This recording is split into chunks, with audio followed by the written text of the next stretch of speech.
Okay, so this is the long list of stuff that needs to go in our running vest when we're taking part in the event. It needs to be on your person at all times, and you may have to include this cold weather kit as well, so need to leave a little bit of room for that. Thankfully, we don't have to worry about all of this overnight camp stuff, but I'll do a separate video on that later.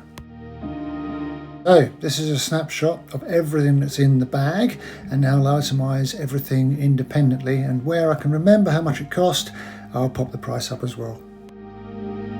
So in the order things appear on the compulsory packing list, this is my 15,000 HireState waterproof with tape seams. 10,000 is the minimum, but I thought 15,000 would give me a bit more protection. Very lightweight, and I can't remember how much they were, but they weren't much. OMM waterproof trousers, 10,000 hydrostatic.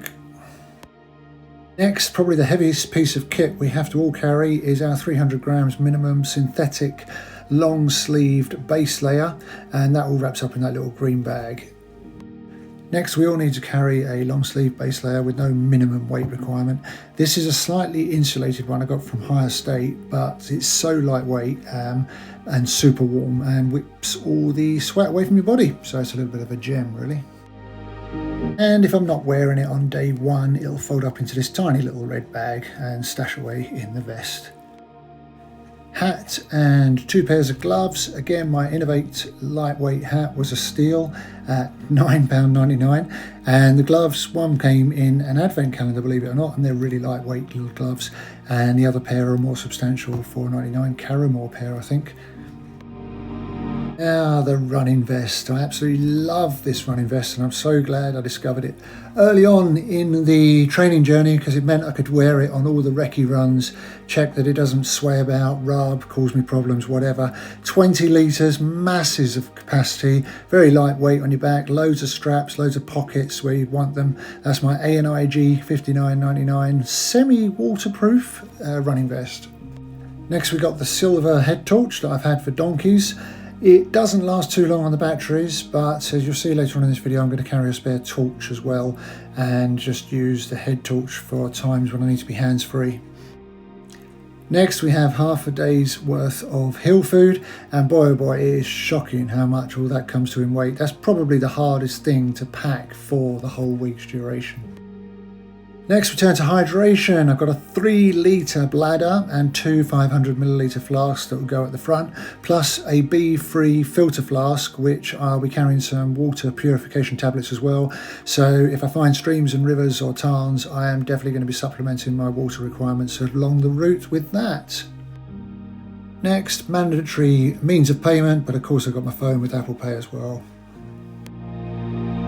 Map, well, they'll give us a new map when we check in, and compass and a bivvy bag survival is all part of the mandatory kit, together with the whistle as well. Now this next piece of kit is not mandatory, but it's so lightweight and it's so easy to carry that I'm going to take both my windproof gilet and my windproof top, and I may even consider taking this lightweight waterproof as well. Next, I'll definitely be taking a buff, because who wouldn't? They're just so lightweight. You can chuck them around your neck, keep you warm, keep the wind off, chuck them on your head. So practical and useful. This one was courtesy of Raw Adventures, who we did our day one recce with. So thanks very much, Raw Adventures.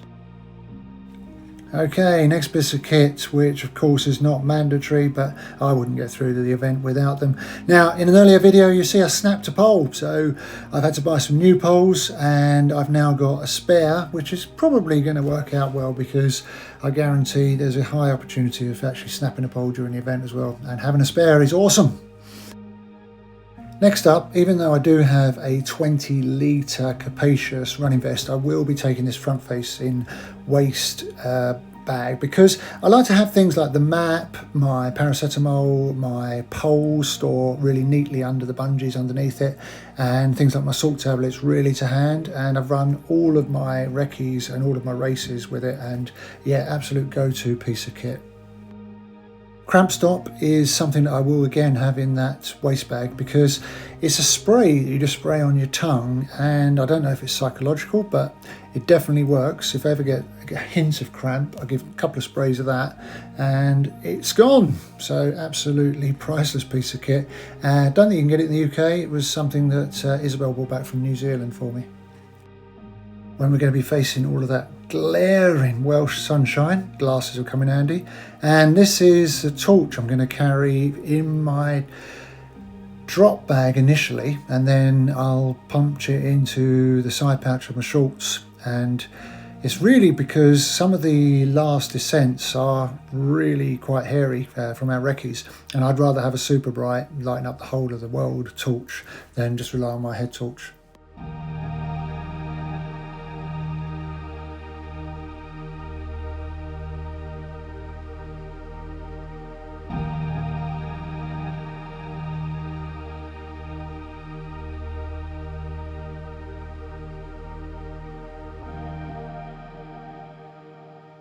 So there it all is. Let's see how much it weighs.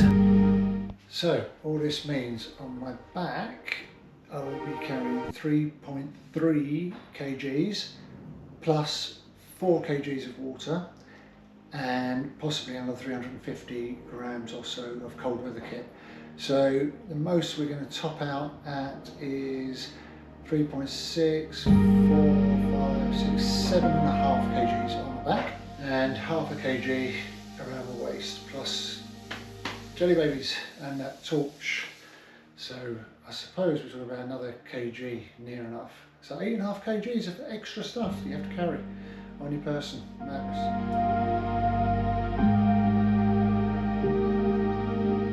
So here we have drop bag packing version 1. Spare trail shoes. In there is a long sleeve light base layer. Here, in case of any my lips burn up when I'm in the sunshine, but also any chafing or chafing, whatever they call it. These spare laces, not just for shoes. If anything happens to my vest and the buckles break, I can use them to hold it all together. Shoehorn in case I do change my shoes. Blister kit, but that box will go. That'll pack down lighter. Spare flasks, spare hose, spare 3 litre bladder, because if that breaks or leaks, devastating. Midgie net, insect spray, and Ambre Solaire 50 protection all go in there.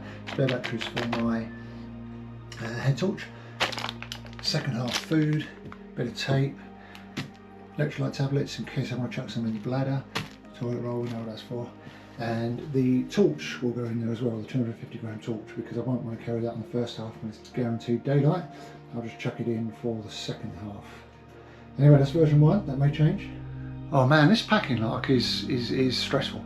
Anyway, I've now managed to get a plan. What I'm doing with my dry bag is, even though I said my trainers were going to go in there, I'm not. My trainers are going to go in there now, because although they say you've got to take 2 pairs of trail shoes, a spare pair, I really don't want it in my drop bag. There's no way I'm going to change into another pair of shoes. So I've put 2 days worth of food in there, Tuesday, day 2 and day 3, which takes the weight out of this beast, because that was coming in at 16 kilograms.